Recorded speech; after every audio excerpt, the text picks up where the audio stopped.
Alright everybody, people have been asking for a video of this speedrun for a while, and I finally captured one. Totally forgot I had capturing via my video card. But we are doing Forgotten Gods, any percent normal, no major glitches. Not that there are any glitches that I know of, but if somebody knows one, I'll take it. So we start here, timer starts the second we start moving. So I just push both buttons at the same time. And you can do the first quest without actually having to talk to anybody. So you just run right through town, and we run out here, and we're basically just going to kill anything that is walking along our path. Anything that is in our way. And we're going to do this for quite a while. And just a little bad menu in there. And we're going to look for some gear. Basically, we're just trying to grab anything that'll help us get through stuff faster at this point. We're going to be going with a dervish build, which is Oathkeeper and Nightblade. And we are going to be dual wielding, but that's not until level 10. And so just whatever works until we get to level 10. Now, notice I don't immediately start to level up. We're going to switch back since Oathkeeper really likes having a shield. And I'm just going to kill this guy. Normally I wouldn't, but I spawned a little closer to the path than I was expecting. But normally you want to try not to spawn that guy. And we've hit our first roadblock, which is up there to the north. It's that burning building, or wagon, or whatever it is. So we have to go around the long way. But because we go the long way here, we're going to make a stop in this house and save this guy. Faldus. We're just going to run back out here. We're going to kind of let them play with themselves. Here, dodge some guys. Generally you want to be level 4-ish by the time you're done with Kaizog. Hit the rift. That rift is possibly optional. It doesn't... Sometimes you need it, sometimes you don't. So I just make sure to grab it. It's really only just a second out of the way.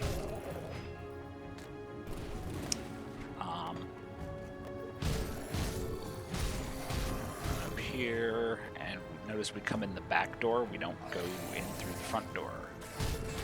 We come in the back door because it's closer to Kaizog, and it skips a little bit because we're going to come back out that way, but going in the back door. Keep killing stuff. We need to gather Aether Crystals and Scrap for the next quest, and scrap is interesting. Sometimes you'll get 5 scrap before you're done with this. Other times you won't get 5 scrap until you hit Flooded Passage. So it's really just kind of whatever happens to drop. We do some stuff to mitigate that, but there's still a chance that you might end up grabbing 2 or 3 rifts down the road before you ever come back and do the actual next part of the split. So we killed Kaizog. We just kind of stood there and tanked everything that came at us. Wasn't a big deal. Now we're going to run up here and grab the shrine, and you need a minimum of 9 shrines. There are 11 or 12 available along the route, but you have to have 9. So kill some dudes. We got a scrap there. Grab these crystals, and we're going to save up crystals. Simply because they are going to be used to get shrines 4 or 5 times. I don't think I've ever actually counted. We're not going to put our devotion points in immediately. Oh, well, I guess we are. I thought I waited on that, but maybe I didn't. Excuse me. So, come back out the front door. You'll notice now that once we hit 4 or 5 stacks of Righteous Fervor, we just kind of one-shot everything. So, while we don't have an AoE clear yet, it's not too bad. Unfortunately, the nature of this run is that you can either be good at single target, which this build is, and therefore shreds bosses, or you can be good at AoE, and bosses take a lot longer. And because the bosses are very backloaded,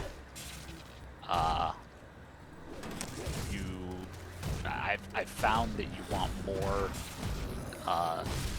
single target boss killing ability than you do AoE.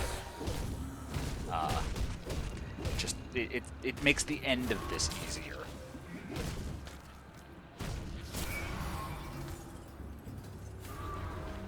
So we kill these.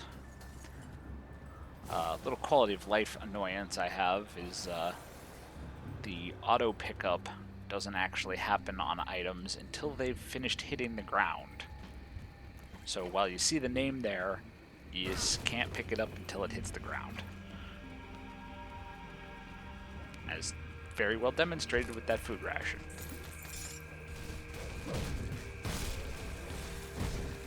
And so now we're looking for scrap. We're going to go find all of the scrap piles around here we can, because they have a pretty high chance to drop scrap. Killed this guy early on in the game. Named enemies like this have a much higher chance to drop scrap. He didn't drop any, but they do. And for this build, we're pretty much going to be splitting the stat points in physique and cunning, so that we have decent offensive and defensive ability for when we reach the bosses, because the last 4 bosses have a lot. I looked it up, I think it's 690 something offensive ability and 590 something defensive. So we gotta try and at least get close to that. We are severely underleveled when we get to those bosses, but as you'll see, we can still take them. So we're still hunting for scrap and just leveling up some.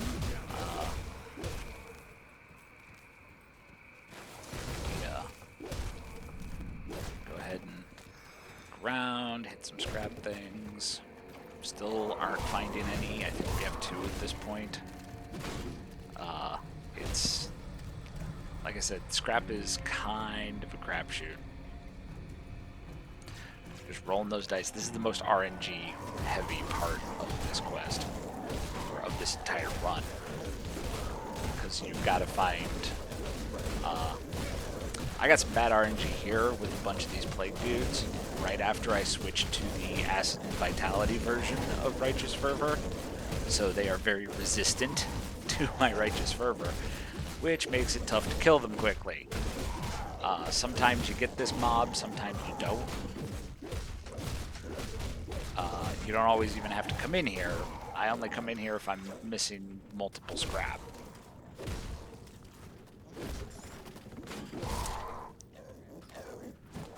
We're also collecting a bunch of potions, just because we're going to be needing them.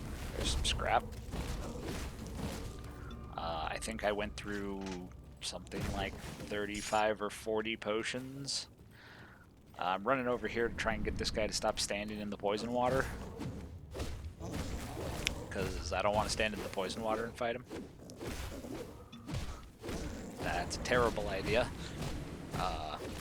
Also, this guy's pretty slow to kill with this build. If you switch to acid, I think in the future I'm not going to actually hit the acid point until I'm probably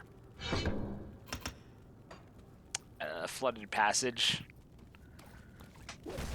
Simply because there's a lot of poison stuff right off the bat. And it is resistant. So that gave us our 5th scrap. And we're going to port back. I need some time. Turn in this quest. Welcome to And then we turn in this for a free skill point.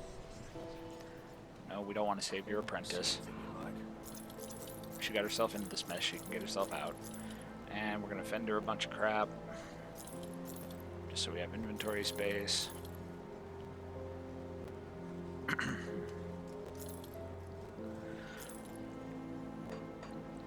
I always like to check my gear while I'm vendoring. And for some reason, I now have developed this bug where every time I try an auto sort, I get a error window. So that slowed me down a little.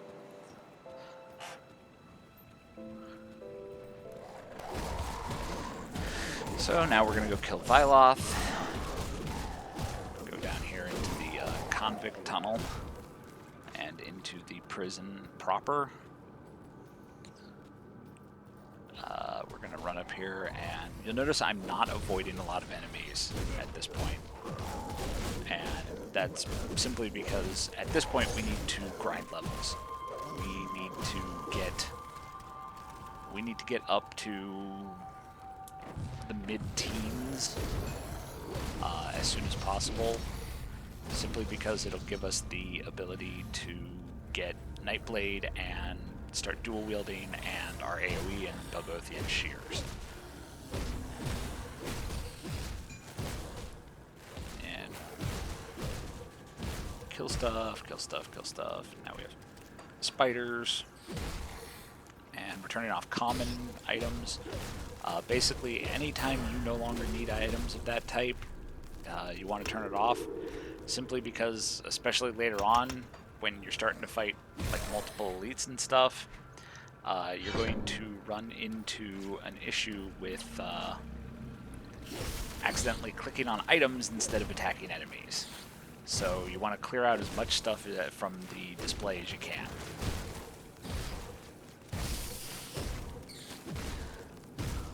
And we just kill some more spiders. Looking for some loot. Our armor is still very mediocre, even for this point in the game.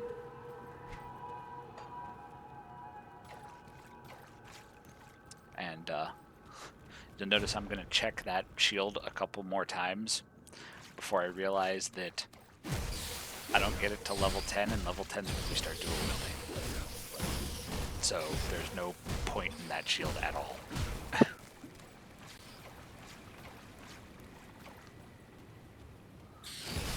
So down here, this is all very, very basic. We haven't started running into complicated routes or anything like that yet.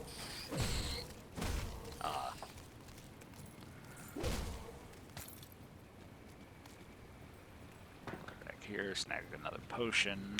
Tonic. They're tonics in this. They're healing potions.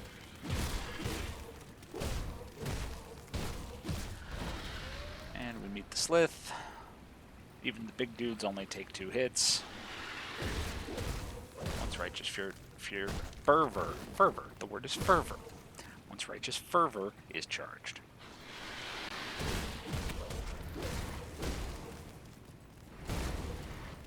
These guys are the bane of my existence because they have a slowing aura and their attacks slow you. So they make moving quickly difficult. And my dogs went off. Apparently don't understand what recording audio means.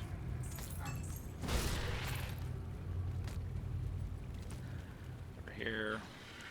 Debate a greatsword for a second. Kill that guy. Now we're gonna fight Vyloth, who is an absolute pushover. There was a point I had trouble with this boss. I have no idea why, but there was a point. There was a time.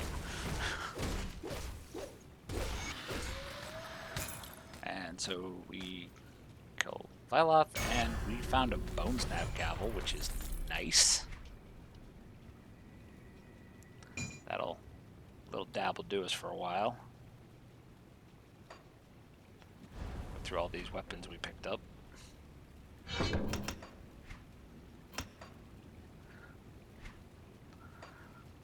It's one of the things that I hear a lot when I'm watching speedruns, and it has become painfully obvious, is menuing will increase your times. Learning how to menu quickly will definitely improve your times. At first I was like, yeah, no, not so much. I didn't think it would be that big of a difference, but guaranteed I could shave 3 or 4 minutes off of this just by menuing faster. So I went the wrong way here. The shorter path is to go up the stairs and come back out the way we came into the dump earlier. But I autopiloted and didn't realize it until I was already halfway down that route. So just stuck with it. And we're going to come up here, and we're going to start along this long, long road. We are barely going to leave this road until we get to Burwich. It is a long run.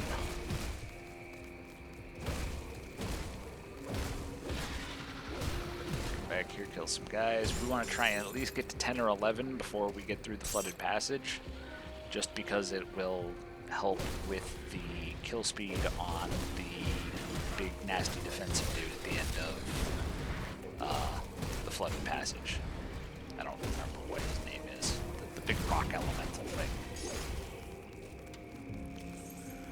He is very defensive and has a lot of health. Doesn't do a whole lot of damage, so he's not that big of a threat in that regard, but we just want to kill him faster. So we definitely want to hit 10 or 11 before we get there.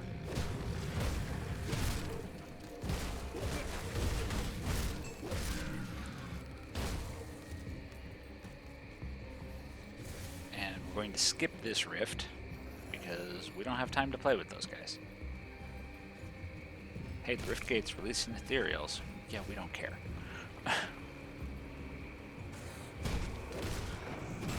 We're here to stop the source. You guys deal with the rift gates. We're gonna kill Milton because he drops a pretty good helm. But I think I don't even end up wearing this one because it got a pretty bad affix roll.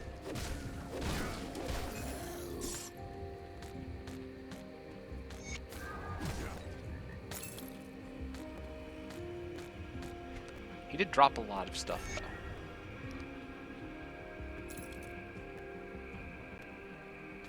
And some nice attack speed gloves. Attack speed is king here. Higher attack speed, A, means more DPS, but also means you charge up your righteous fervor faster, and you get more Golgoth and Shears procs. More attacks means more procs, means more damage. Simple formula, but we definitely want to look for attack speed everywhere you can, because we're not stacking up a whole bunch of like bonus damage or anything. We're stacking up hits. It also means more Twin Fangs procs, because once we get that, we're going to put that on right on Righteous Fervor, and then just steal all the life. We will steal all the life. You notice some fights later after I have Twin Fangs where my health bar just bounces around like a yo-yo.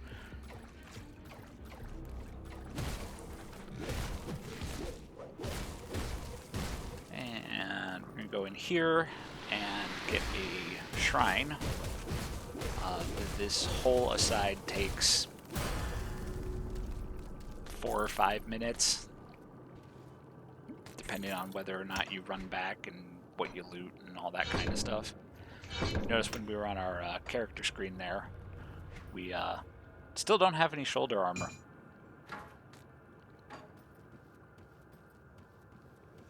Goodbye, shield.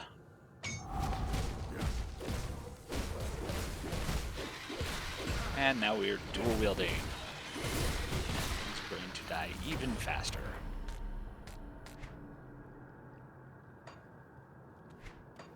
Get some more loot.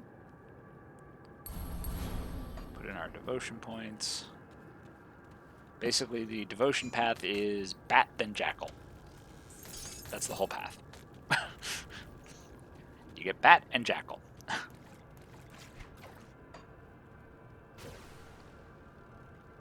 I run halfway back to the exit before I realize that I don't want to be running back to the exit, and I just want to take a rift. So now we're going to run up to the flooded passage. Just ignore these guys.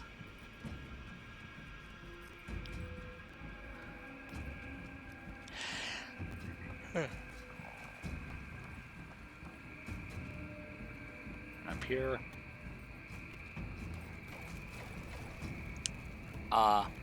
It takes about 4 minutes to go through the passage. So you don't actually save that much time by going across the bridge unless you already have 3 scrap and 5,000 iron bits when you get there. Because even just going back to town and vendoring to get up to the 5,000 iron bits, if you're close, is only going to save you a minute or so over the rift. Over the passage. And there's a shrine in here, so over the course of an hour and a half plus speed run, 1 minute, unless you're saving 1 minute every 5, it's not going to add up much. So it's much more worth your time to just go ahead and do the passage unless you already have the stuff on you when you get to the bridge. Hey look, attack speed.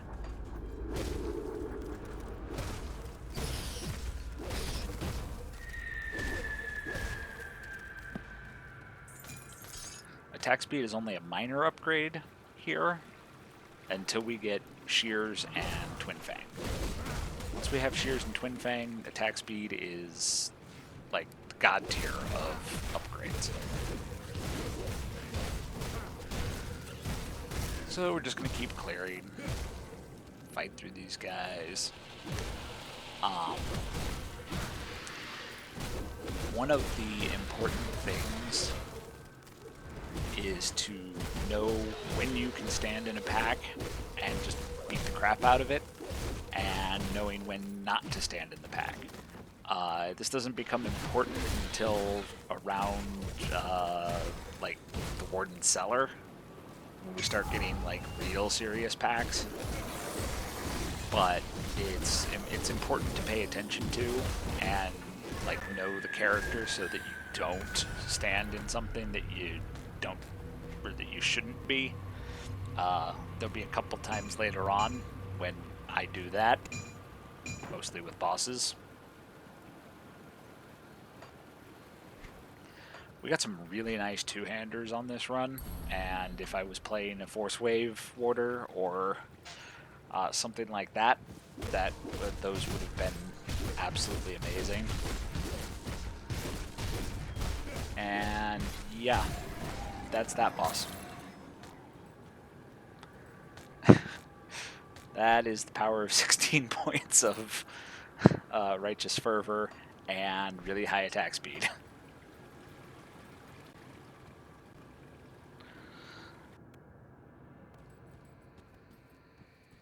So we're going to run out here.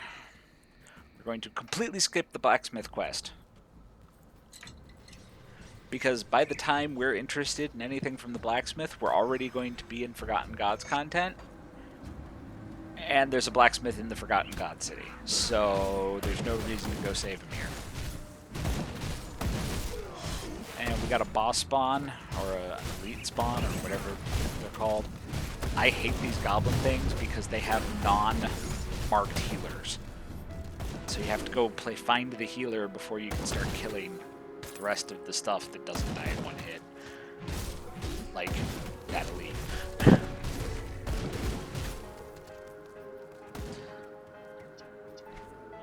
And we're gonna run down here.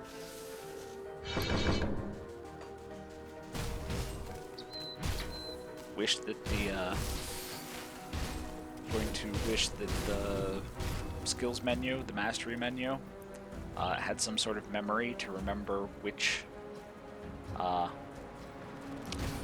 screen you were on last. And now we're gonna go get the shrine in the burial cave. And you'll notice I went and checked that barricade, but it was blocked off. Without that barricade there, this whole aside takes about 1 minute. With that barricade there, it takes significantly longer because there are a lot of enemies between you and the shrine in here, as you'll see. And there's a couple of weird pathing things right there. I get caught on one on the way in, and then I'm going to get caught on one on the way out too.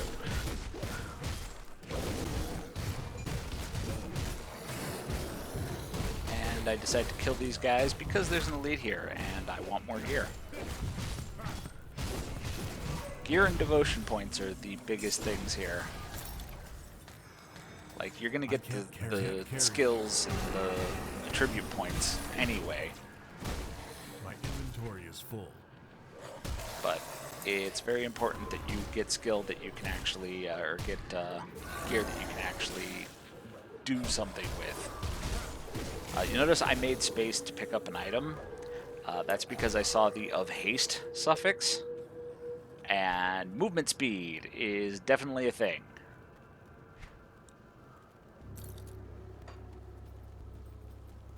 And anytime we can get a defensive bonus on top of haste, that's a great idea.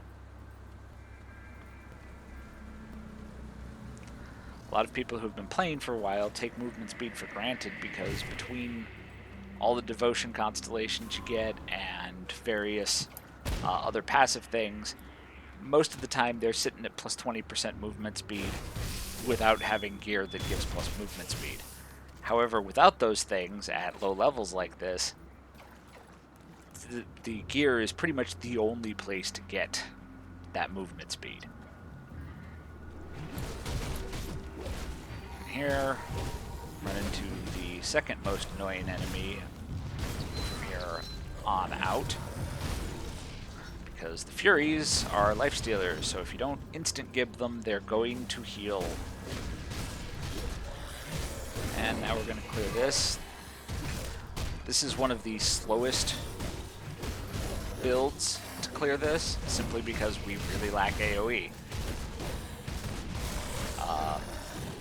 Bloody Pox will make such short work of this area here that it's not even funny. And thankfully we did not get the Glacierborn guy.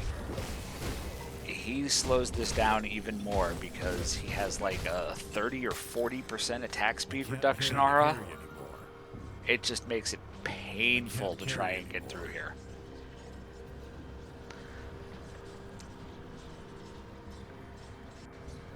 So more failing at menuing. Go back here and vendor all this stuff. Excuse me. Then I'm going to notice somewhere else I goofed. And you can see it on screen right now where I goofed, but I'll explain what the problem was in just a minute. Those boots would be great if I wasn't doing the Acid Vitality version. I specifically do the Acid Vitality version just because it makes Righteous Fervor stacks give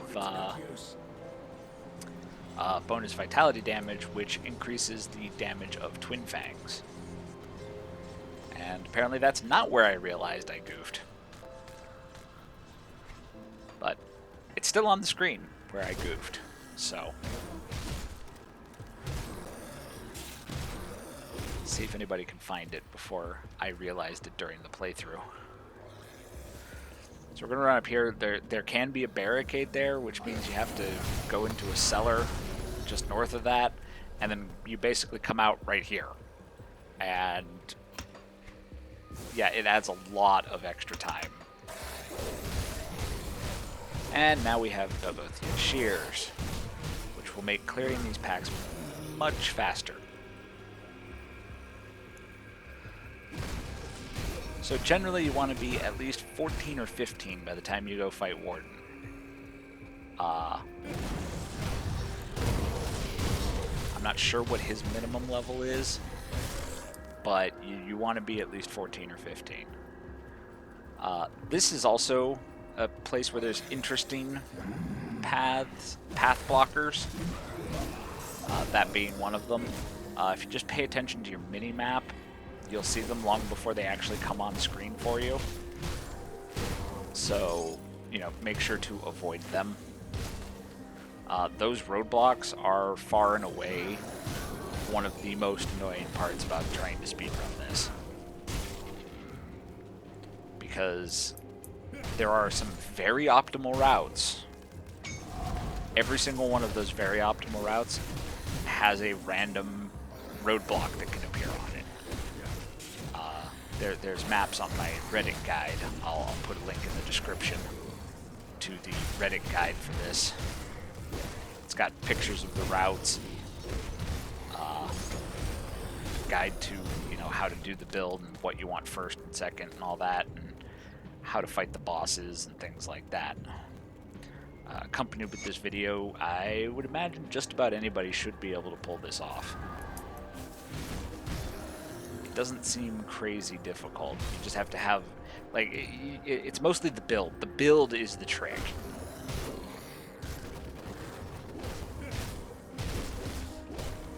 So we're gonna go in here, blah blah blah. Gonna farm up some XP. Yada yada yada. Insert fast forwarded montage of grinding here. Don't worry, it'll get much more exciting after we hit Forgotten Gods, because we'll start skipping stuff.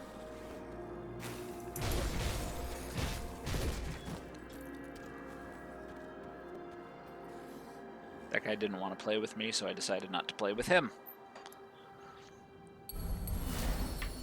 So, you'll notice on my timer, this is just how I do the splits. You could probably very easily just do Cellar, Transit, Krieg, besides just doing Transit. But I decided to just do Transit because it's the halfway point between the Burwitch Rift and Warden Krieg. So it just felt simpler to do it that way.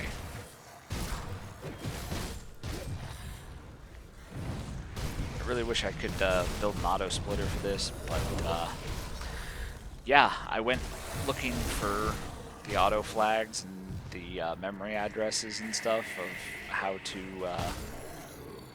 you know, when bosses die or when rifts get activated and stuff like that. And I was attempting to slug through hundreds of millions of calls. So, yeah, I decided I would just hit spacebar. Oh, and we have Twin Fangs now. I didn't even notice that I put in the points for Twin Fangs.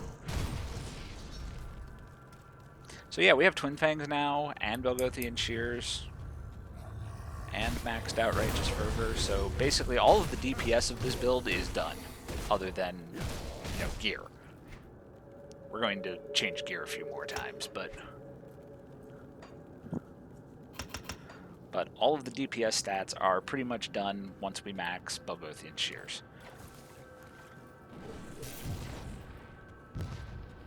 So now we're just going to start skipping these guys because we have encountered the most annoying section of roadblocks in the entire game.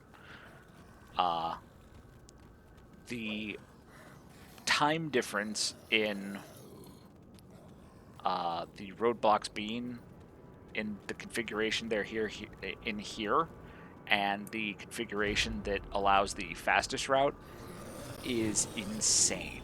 It's like 1 minute for the fastest route, and over 4 for the slowest possible route, which is what I got there. It's a huge difference. But so we just decided to start skipping stuff to make up for the time loss. This is where I like to run my can I murder it test. Basically, this is where I gauge how I'm going to be fighting for the rest of the game, because this is where we get our first, like, real, like, legit big pack. Granted, they're still the zombies, so they move slow, but if you can clear that pretty quickly, then you're probably good for good to go for the rest of the game, or the run. So we're gonna run up here, blow up some guys. There's a shrine at the top of this section, and we're gonna hit that, and that will be our first point of Jackal. You want to get to 2 points of Jackal, but along this route, the second point of Jackal doesn't come until Temple of Osir in the Forgotten Gods content.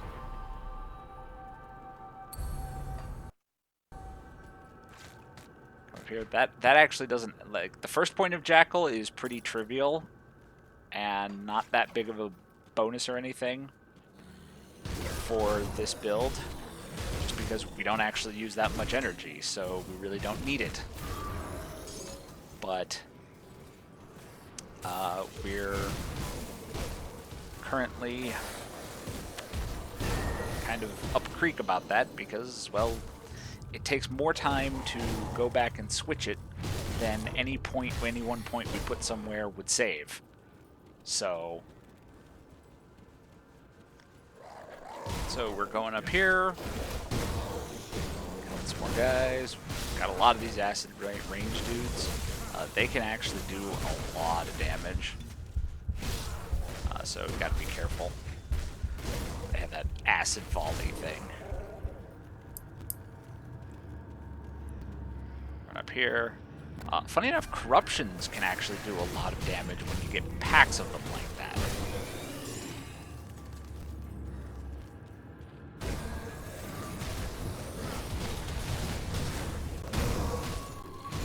So we come up here and clear some guys and grab the lab rift.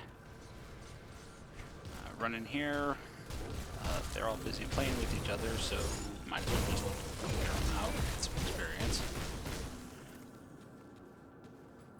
This room can be kind of nasty. You can get an elite guy and a bunch of corruptors, and yeah, it gets pretty gross in there sometimes.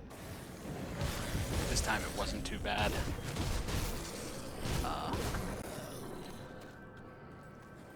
Run up here.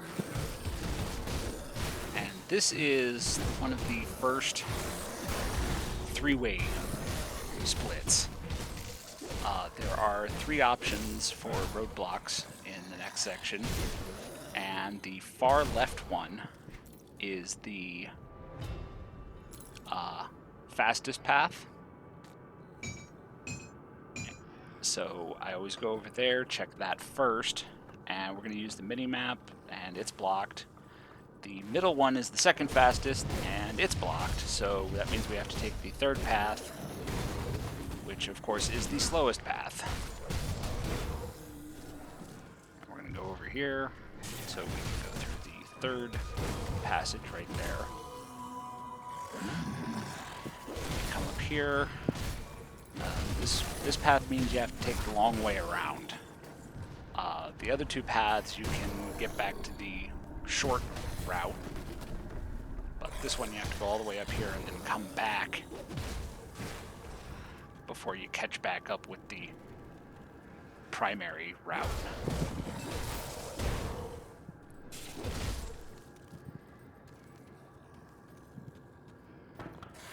So, based on our leftward movement, you'd think we'd already caught back up to the primary route. No, we haven't. The primary route skips all of this. Something I want to try that I noticed is apparently there's another connector back to the primary route.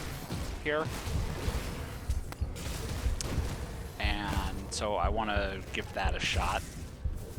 At some point I have this long way around route and just see what the time difference is.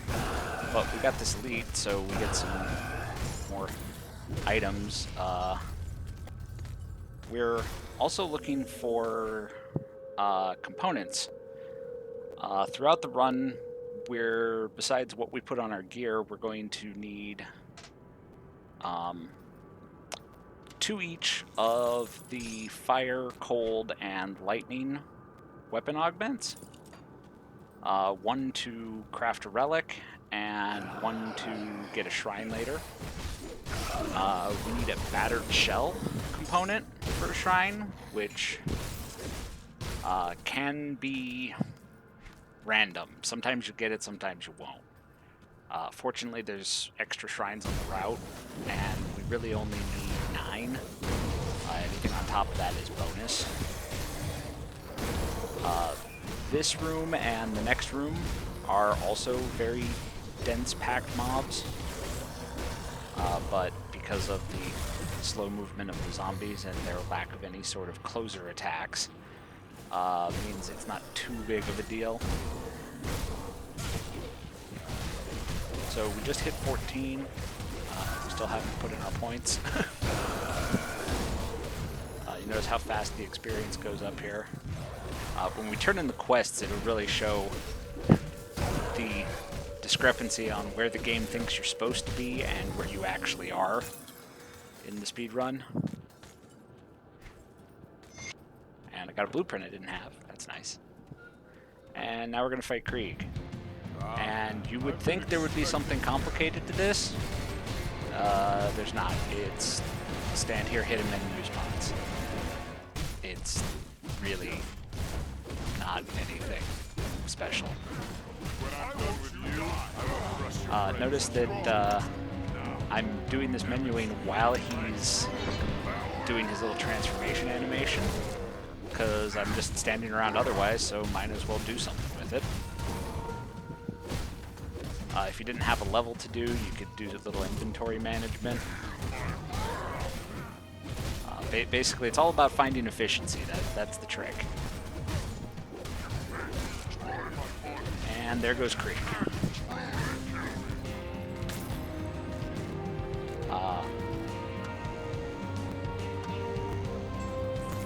I pop my splits for quest bosses like this when I turn in the quest.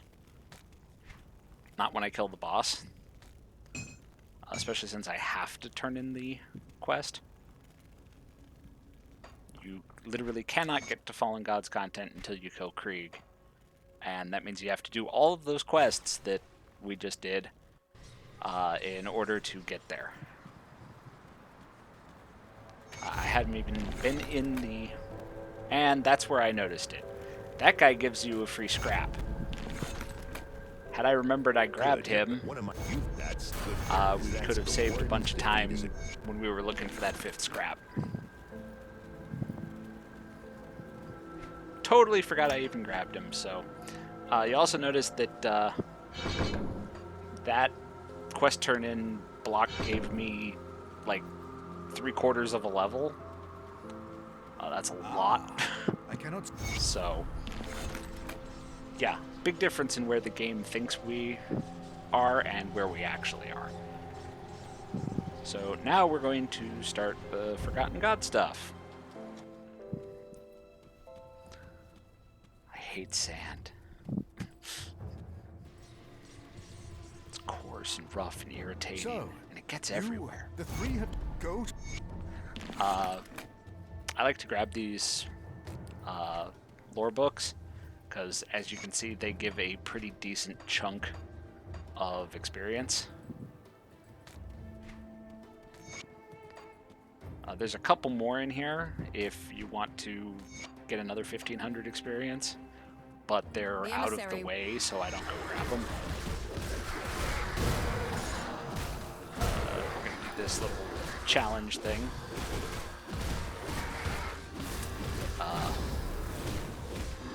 Reflective guys are bad for our health.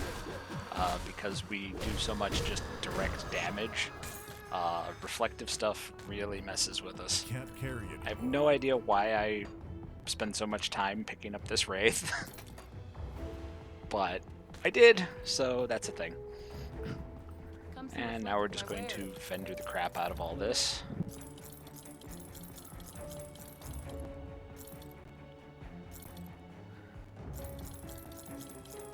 Yeah, we don't need any of that. Now we're going to run up here, turn in the challenge, and that will give us... I could hear. Misclick the menu there. Whoa. That'll give us the ability to go pick a witch god cult. I'm not sure if Bismiel or Soleil are faster. I'm not sure which one. However, I have much higher consistency with completing the run with Bismiel as opposed to Soleil.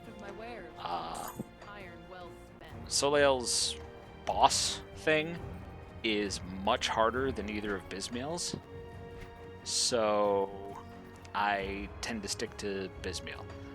I really don't think there's that big of a difference time-wise. I haven't totally planned it. Now, you'll notice I just crafted the Tranquility Relic as opposed to something that would help with DPS. Specifically because it gives movement speed. In addition to either a mana regen or a health regen proc, I can't remember which. And I checked on a ranger's ribbon, but I didn't have a bristly fur to craft it. You'll notice that one of the things about this run is it has to be solo self-found. You notice I have not talked to the stash guy at all. I can't take stuff from other characters, which means I also can't use crafting materials that are in my stash, which is why it took me so long to assess whether or not I could make it, because there's a bunch of bristly furs in my stash. I didn't have any on me in my inventory, so I couldn't craft it.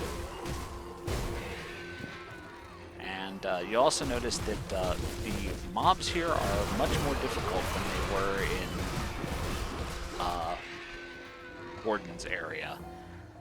There's just a big difference in health and damage values between the Act 1 content and the Forgotten God stuff. I mean, yeah, while you can access this right after Warden Creek, I don't think it's really designed for you to be here until you've at least done Lagorian. Because these guys feel like the difficulty of like the middle of Act 4-ish. And we're just gonna skip a bunch of beetles. Go in here and kill some goblins. Sand goblins.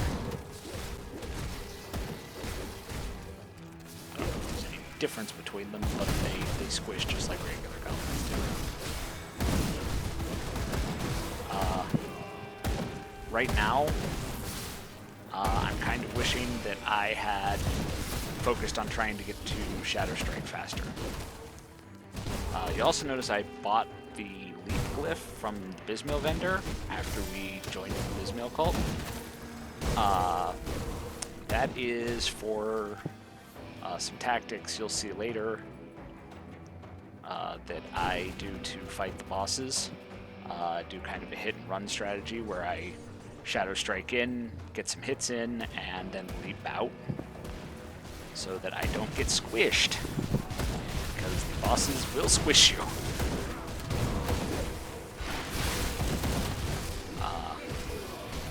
So we're going to just take a little uneventful route there through that little desert patch, and we're just going to ignore these guys. Those wraith things are particularly resilient I think they have like a high dodge stat or a high chance to avoid attacks.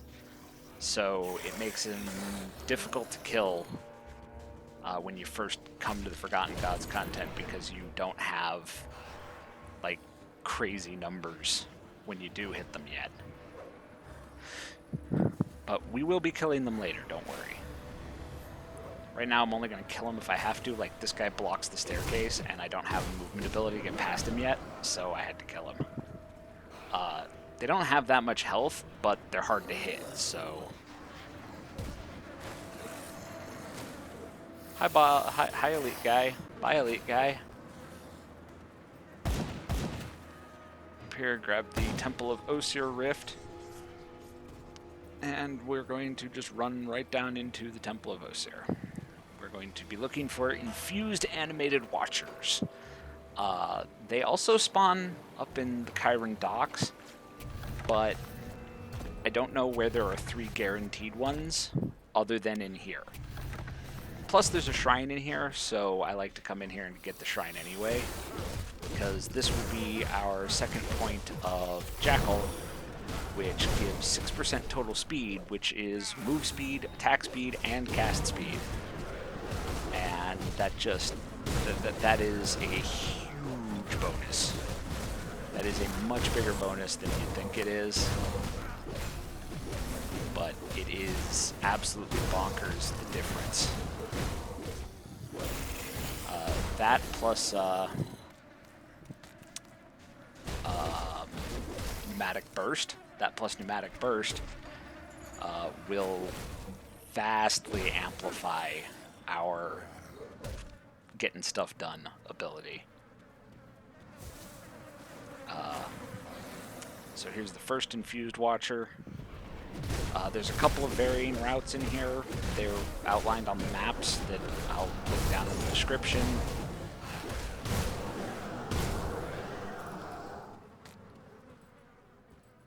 But other than that, we're just kind of clearing through these, deciding on a path.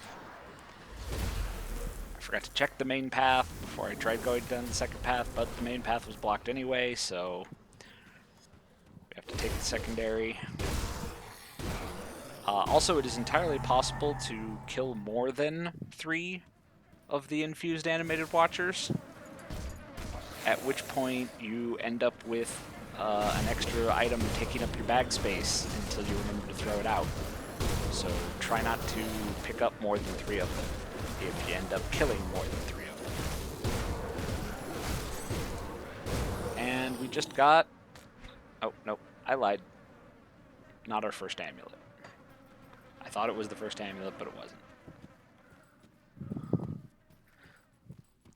Every now and then you'll get a run that you just... There's just one gear slot you just can't get something in.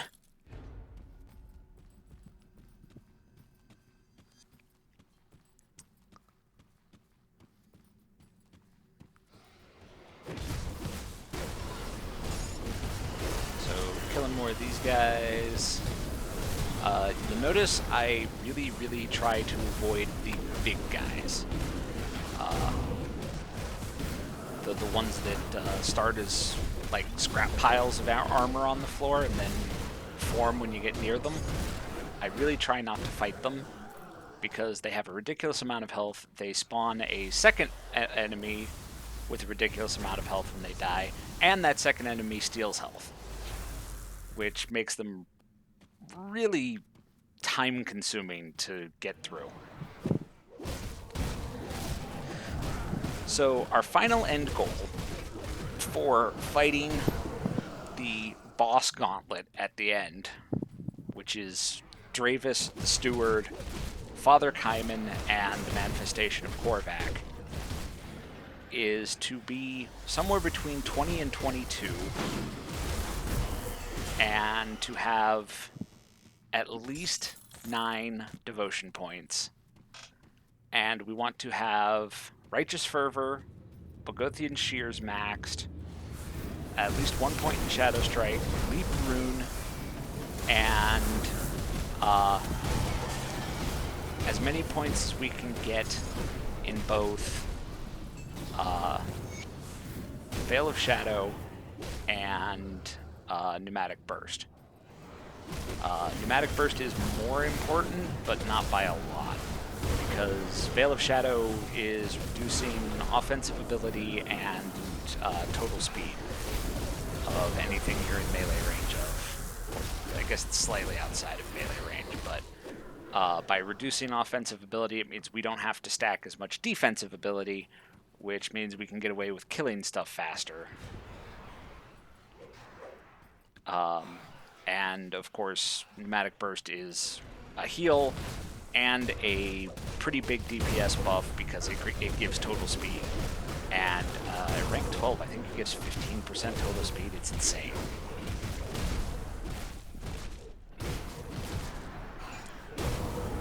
So there's the fourth Watcher, and I'm just kind of ignoring him. Now we're going to try not to pick up the blood. And here's the shrine. So we're going to grab the shrine, kill the dudes, and then just port back to the Conclave.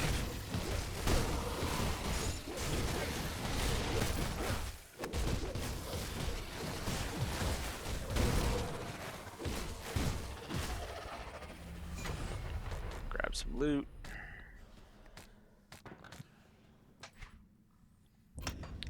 Something I ended up not doing in this run that would help a lot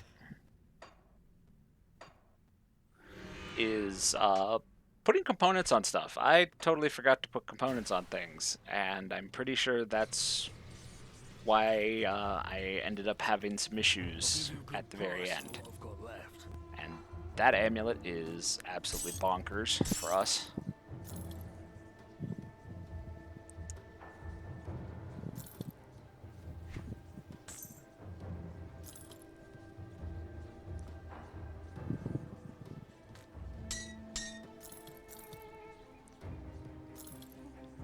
This takes entirely longer than it should have. Alright, so now we have leap, because we got a ribbon worth putting it on. You want to try and only put the leap on once. So once you find a decent ribbon, just keep it for the rest of the run. It's not super important that you get the Ranger's ribbon. It's just get the best ribbon you can and slap that rune on it. And you can go with Roiling Blood or Corpse Dust if you're feeling a little squishy. Or you can go, if you're doing a build that relies more on energy than this one does, you can use Ectoplasm, which will help with your energy and energy regen immensely. Now we're going to go kill Galfang. Galfang, however you want to say it. Until a developer tells me how it's pronounced, I'm going to pronounce it Galfang.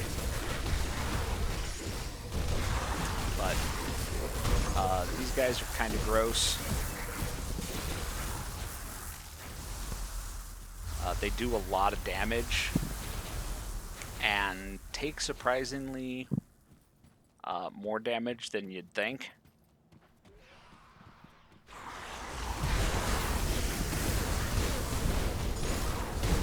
But once we get to Galfang, we'll see our first real boss fight of the run.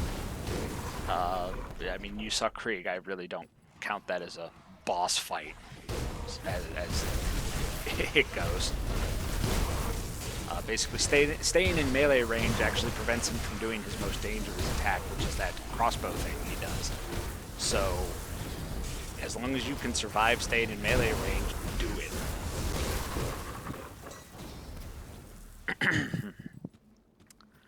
So these Eldritch Realms have some really weird pathing layouts, and it really makes it difficult to move through here quickly.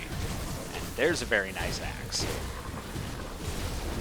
because we primarily do acid damage, and we also like attack or offensive ability, so that axe is pretty good. But we can't use it until we hit level 20.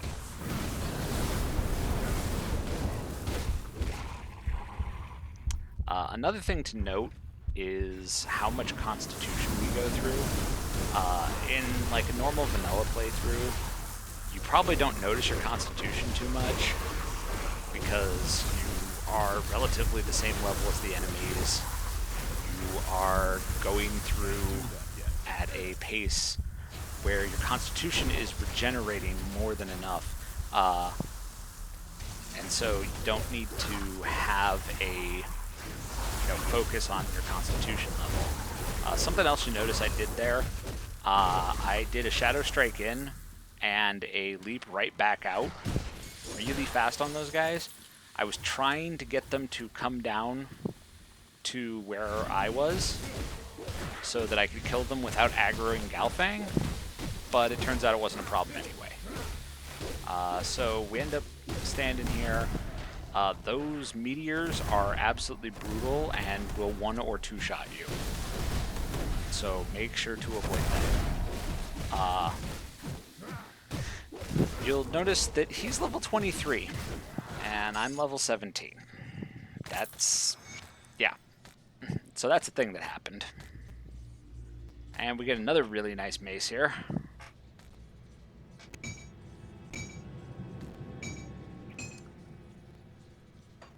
And I believe that mace and the axe that is currently in our inventory waiting for us to hit 20 are the weapons we end up finishing this with. It may be a different Sand Claw Slicer I pick up later, but it's either that, it's one of those two Sand Claw Slicers and that mace. So I put a point too many in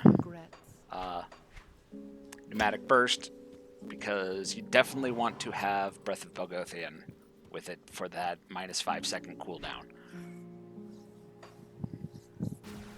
So now we're going to basically constantly be pneumatic bursting as we run anywhere, as we do anything, because of the total speed bonus.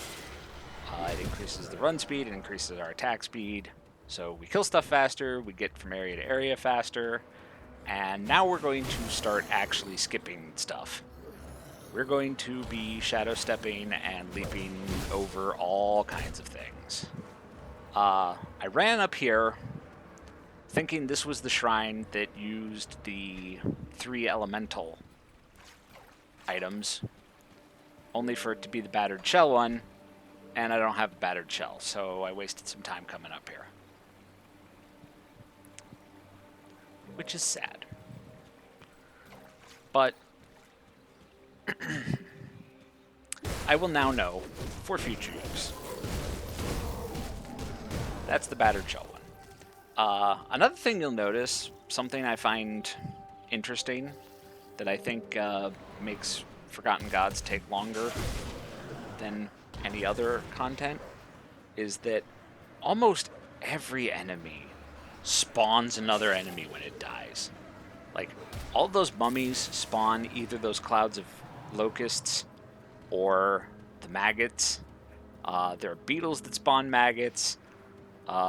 Various watchers can spawn spirits after you kill the watcher. Just everything spawns something else when it dies, so it's like fighting double packs of mobs every time you end up fighting. So now we're going to run through this little maze of canyons. Basically, you stay as centered as possible. And we're going to avoid those guys, because we are going this way, and Shadow Strike.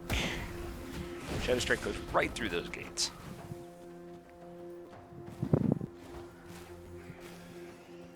So that's the first canyon, and that's the easy one.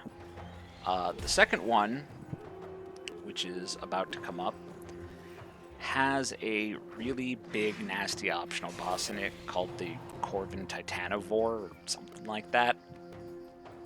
You can't beat it right now. It is absolutely nasty. And so if you do aggro it, run. I didn't see it on this run, but it can spawn right here. So, yeah, don't fight him. Unless you want to do a corpse run for some reason.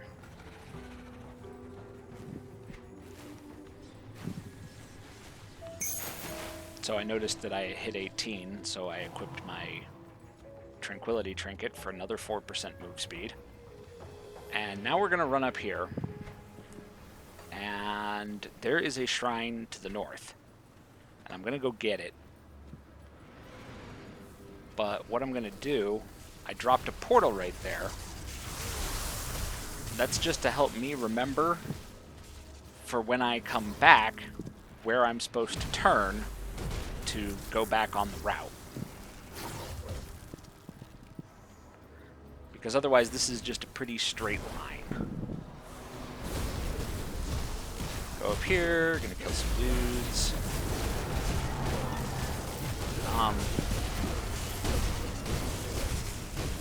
At this point, we could probably stop picking up drops unless something is just absolutely bonkers looking.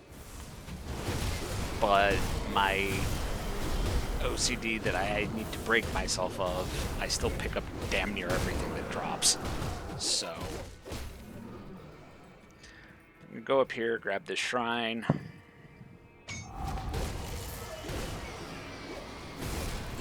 And we got another reflective guy. Yes. We got a Windborn Greaves, which, if I didn't already have the Final March, would be amazing because of the run speed. But Final March has the run speed and stats that are relevant to us.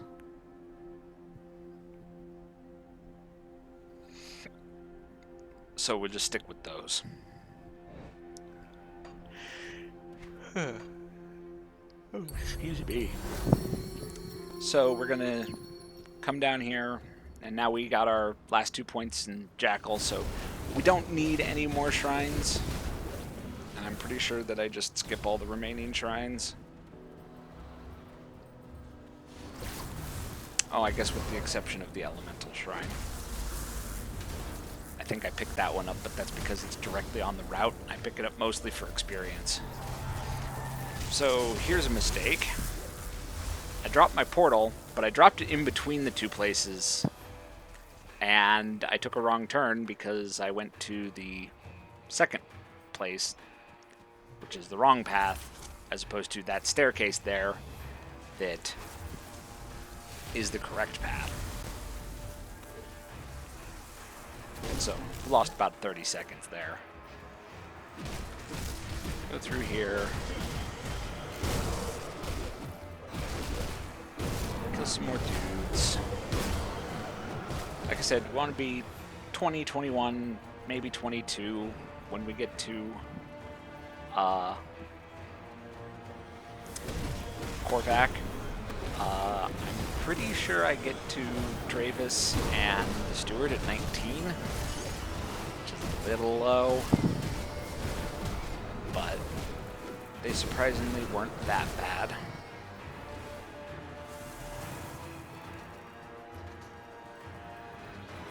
So we're just gonna... I did those in the wrong order. Supposed to Shadow Strike to the pack and then leap across the pack and jump out the other and start running out the other side. Yeah, Scorpion dudes, you stay over there. So the Sunbane Oasis is a bit of a maze, and I get lost in it right here. Because I'm supposed to come across that bridge and go straight down, but I end up going up. Basically, if you go down, it takes you, you go down and you just hug the south wall, and it takes you right out of it. But I went the wrong way. But that's okay, because we're a little underleveled anyway. So might as well get some experience while we're here. There's the... That is an insane slicer.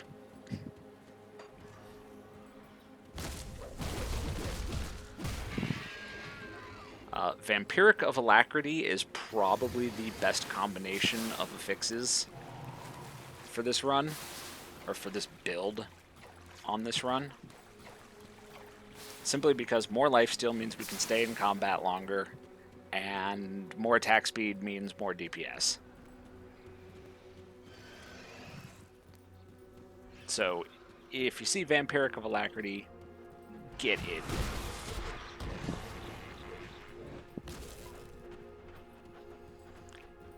So we ended up taking the top route over here to this rift. And we are going to completely skip this desert. This desert, it might as well not exist. Sure, there are enemies that spawn. I don't care.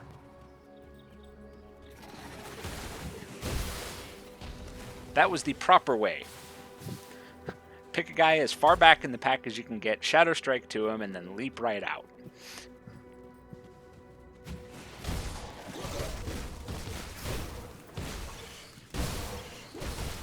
Go through here. Some beetles.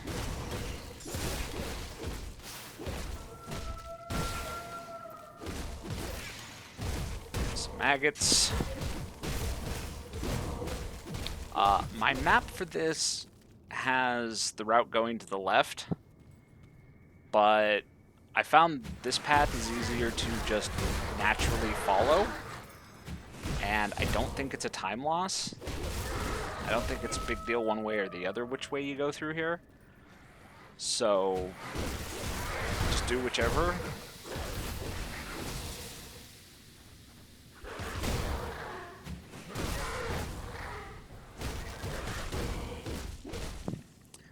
And that's the Howling Chasm. And now we come to one of the most interesting bits of route avoidance. So we come down here and come up this bridge to this middle part of the crags.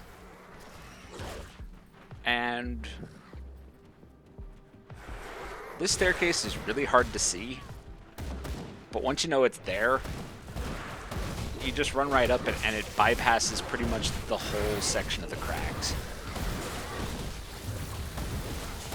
Don't stand in fire.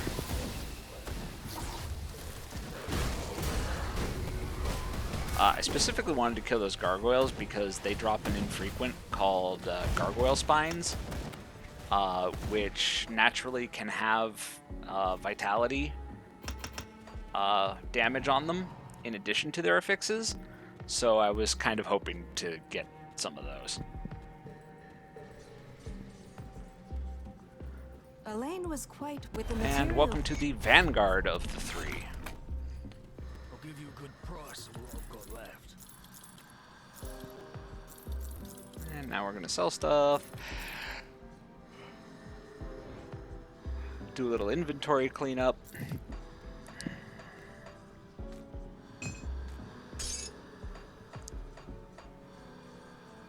And we're going to run right the heck out of here. You'll notice that that turn-in gave me like 60% of a level.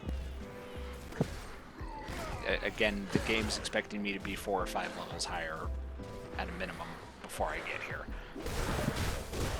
So,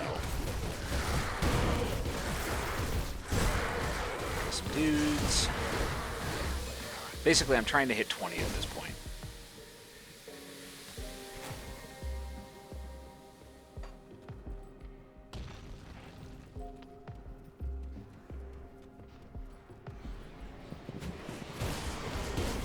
So we're definitely going to kill dudes until we hit 20-ish, which I think is right around the time I get the elemental shrine that I mentioned earlier. And once we get that elemental shrine, we're just going to skip a lot. Yeah, that shrine almost got me the level.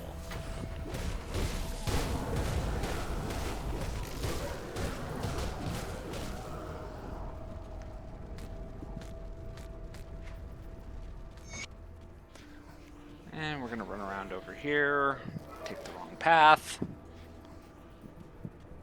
That's easy to get confused on because of how close they are together.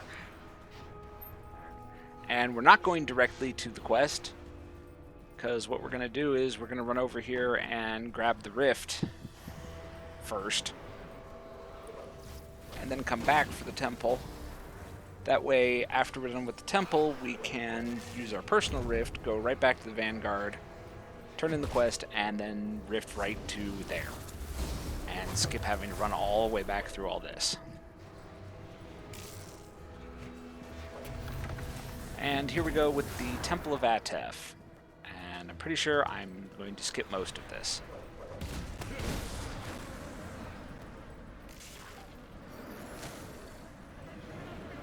Just Shadow Strike to things on the opposite end of the room. And dodge.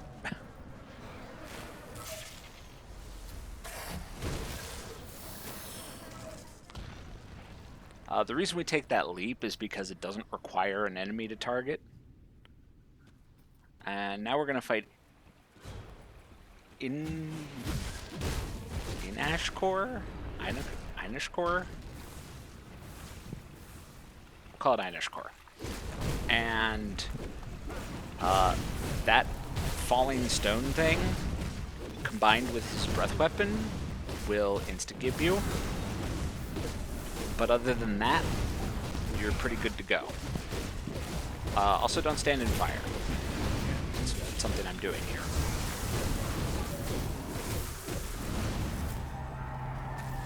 Also, turns out you have to kill both of the Risen Guardian guys and the Griffin to complete this. I didn't know that until this run, because I figured the two Guardian guys, since they didn't have names, would despawn with the Griffin's death, but turns out they didn't, so I had to go over here and kill this guy.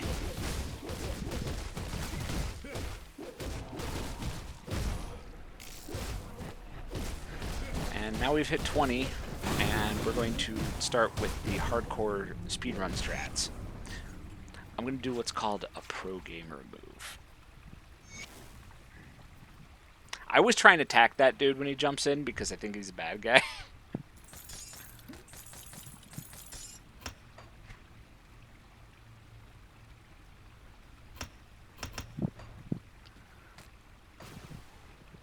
So rift back to the Vanguard. Turn in the quest. What a wonder. The witch gods are united. Probably should have sold stuff, but eh. I knew we were going to start skipping, so I just didn't.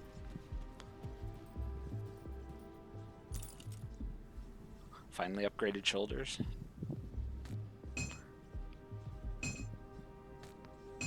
And there's our final weapon setup.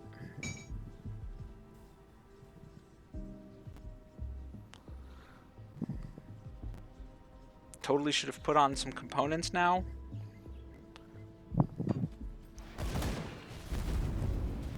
But totally forgot to. So, yeah. So we're going to run down here, and this is entering the most maze-like section of this run. Between the Infernal Wastes and the Corvin City, it's a freaking maze. So if you have a dual monitor, I highly recommend you pull up a map and pay attention to the map. Or do what I did in the link below and add some lines so that it's really easy to see where the route is. Fortunately, everything has multiple paths. Like, there's multiple ways to get just about anywhere. So if you miss a route by a little bit, it's pretty easy to just loop back around and catch it again. And now the Infernal Wastes, which it is less maze-like than the Corvin City, but it's pretty easy to get lost in here because everything looks the same. Like, the enemies blend into the ground, blends into the backgrounds. It's...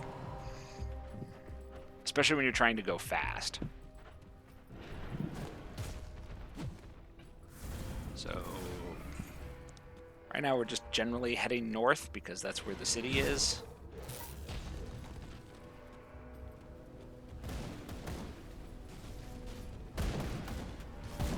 Welcome to the Corvin City.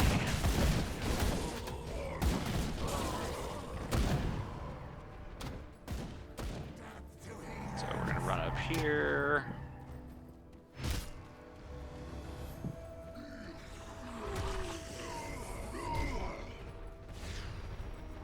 Pretty sure I was supposed to take the left-hand path back there, but this works too. Like I said, everything pretty much loops back around on itself. It's just, you know, it takes a little longer to get there. And there's the city rift. And now we're going to hit the abandon all hope ye who enter here part of this. Totally forgot I was supposed to go right instead of left, because coming up there's a section where you basically go up and then left.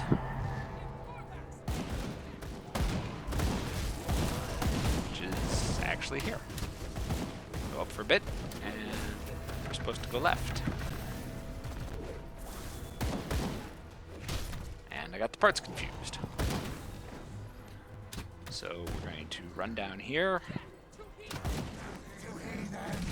Leap can jump over obstacles as long as the 2 points that you jump from and to are still within the total distance of the range of leap, as if you went around the obstacle.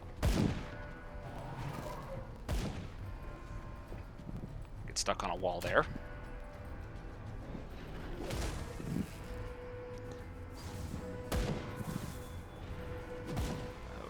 Down here,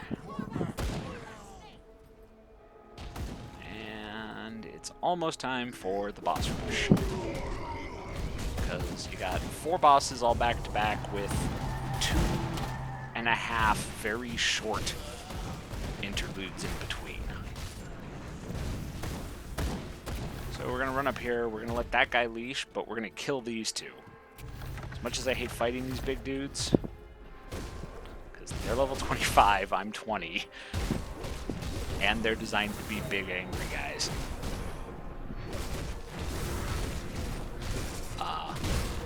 They will get in the way of us fighting Dravis and the Steward, because a lot of the fighting of those is going to be on that bridge.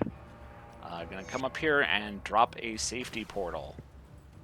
I do not know. Because, yeah, it is entirely possible to get instant-kicked by any of these bosses. That volcano does more damage than it looks like it does right here. I'm not sure if there was something going on, or maybe I was just standing in the right spot that I wasn't getting hit by those fireballs, but I should not have been able to stand in those rifts like that. Also, I realized I ran out of health potions right there. So now we have to play this very safe.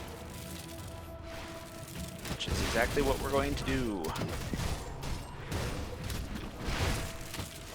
I'm going to run in, get some hits, run back out until my Constitution regen triggers. And then I'm going to go back in as soon as there's an opportunity and get some hits in, run away. That skill's not ready. Almost died there.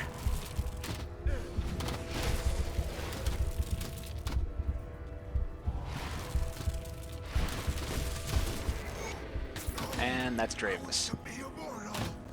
Sometimes all of his minions die, sometimes they don't. So now we're going to take that portal I put down, and we're going to go buy health pots. Because we're going to need them. I'll give you a good price of what I've got left. So we're going to get rid of all this stuff we don't need.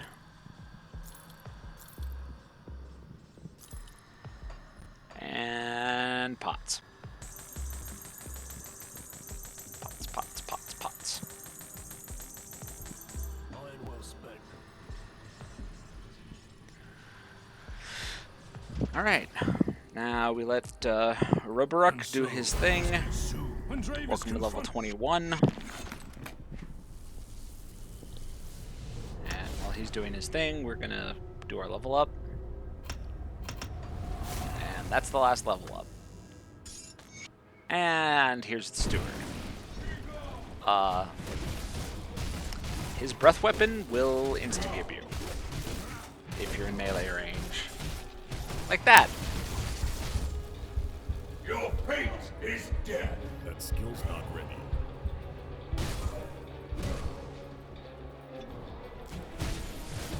Yeah, don't stand in that like I did. Really, the only reason I was surviving those was because of pneumatic burst. That skill's not ready. You will go no further. Yes, I will. So yeah, we do this whole pop in, get in as many hits as we can, pop back out, pop back in, get hosed because he did his attacks out of order, and that's Steward. Now we're going to completely avoid most of the Tomb of the Eldritch Sun.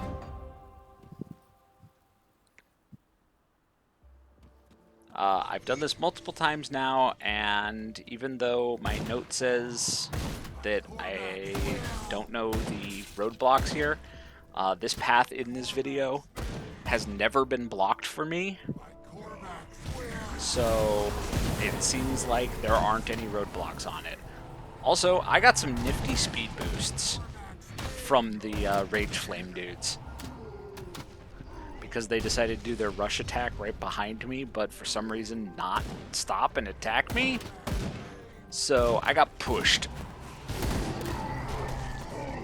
Like that. I'm not sure what happened there, but that's the thing, and it happened. I'm gonna have to do some research to see if I can recreate that consistently. And now we have level 2.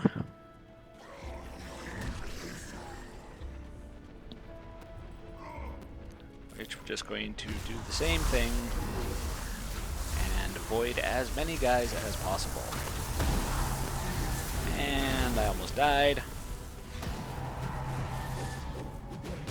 And I took the wrong turn at Albuquerque, thought I could jump over, but I wasn't close enough. And we're going to walk around here, go the wrong way again. This place is very easy to get lost into because of the darkness. It's really hard to tell where the paths are until you're actually on them, so it's hard to like aim ahead, I guess you could call it.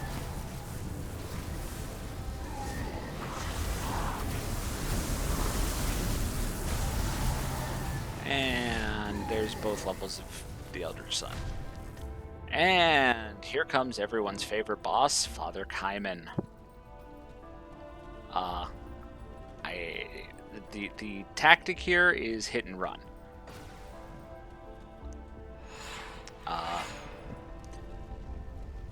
It is too late. Hop in, get some hits in, run away. Those meteors hurt a lot, as does that. The fire rocks out of his belly attack is also pretty nasty. So it's basically Shadow Strike in, hit him some, and run away. Try not to leap right into the fire geysers. Fortunately, I get a little greedy. I can't do that yet. Right here. So I lose, let's see.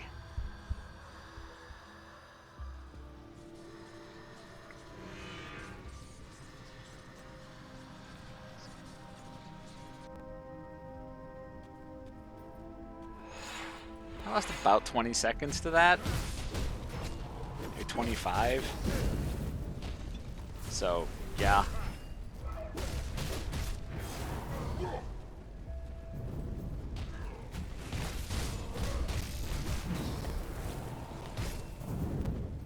And there goes Father Kaiman. Basically, don't get greedy and you'll be fine. Disappoint me, Kaiman. And now we have the Eldritch Gate. Use the sigil. Run through this area again. Basically, even without the map, you can just remember, head north. As long as you're headed north, you're fine. It doesn't really matter which way you go. Because both of the two available paths have pretty much the same amount of straight and curved parts. And they all end up in the same place. So it's not that big a deal which way you want to go.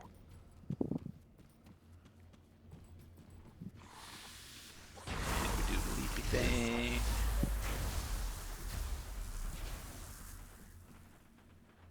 And then once you get close enough, of course, the little star for the quest will appear at your destination, and then you can just follow that.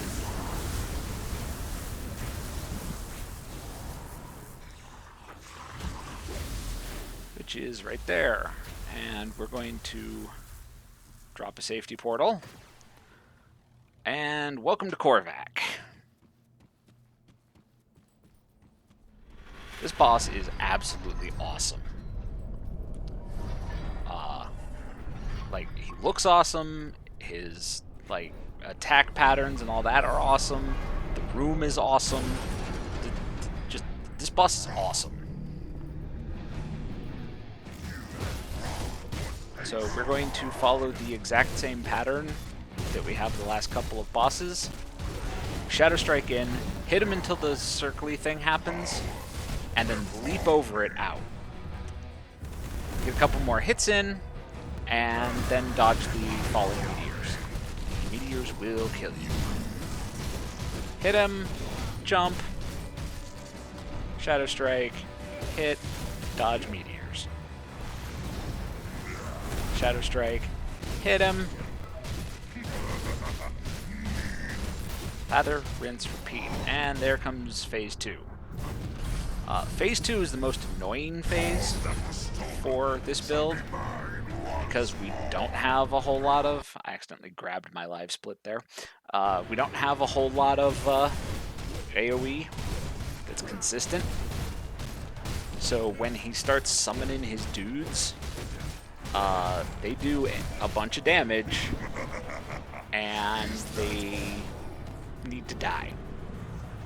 And so sometimes that'll happen and we just run up and shears them and they die. But because shears, you know, is random, it doesn't always work that way. So you gotta make sure your ad management is good. Anytime you can get them clustered up around him, just beat on him and the shears will take care of them.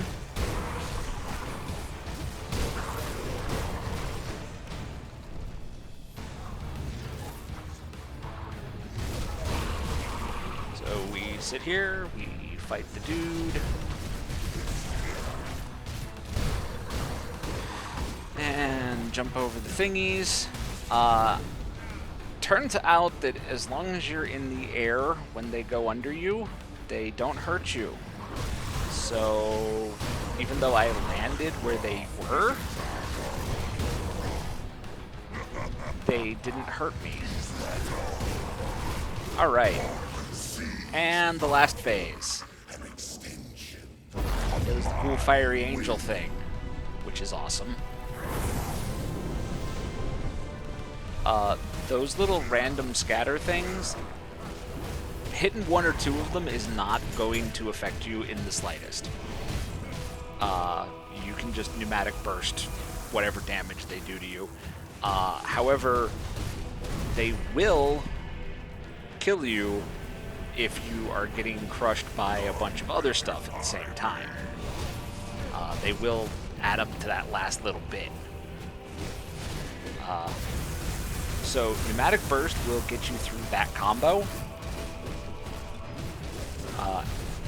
Basically either of his melee combos.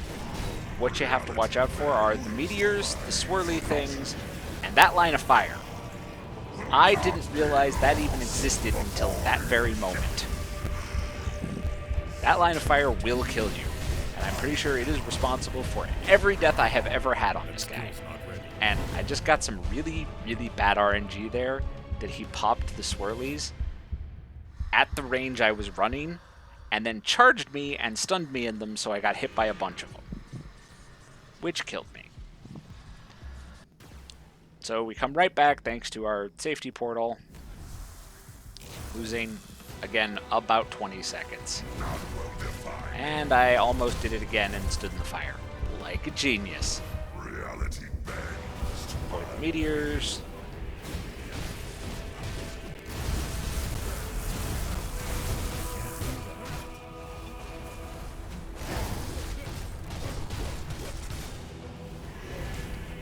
Playing a little safer now. Ooh, 248 experience.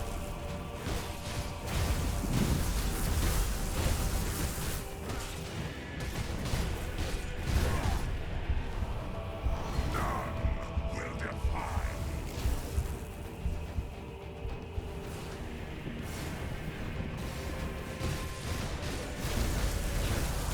I'm not sure how many I've picked up, but you'll notice we have 27 potions left out of the 40 we bought, and I guaranteed picked up some.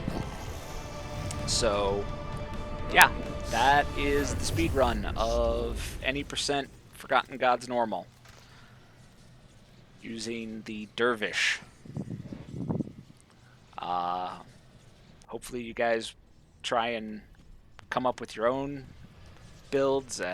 Definitely make sure to come check out my stream. I am The Quantificate, TheQuantificate on Twitch. You can come hang out. I stream randomly. Really depends on what's going on. But, yep. Turning in that quest got us almost an entire level. So, yeah. It's pretty good, but there's any percent, no major glitches, Forgotten Gods in an hour and 35 minutes, 36 minutes. And it was definitely not optimal. So, you know, there's the build. There will be a link to the build in the description below. You know, I'm going to be making more of these with different classes and stuff, so make sure you hit like, subscribe. You can catch me on Reddit, on the Grim Dawn subreddit. And thanks, guys. We'll see you next time.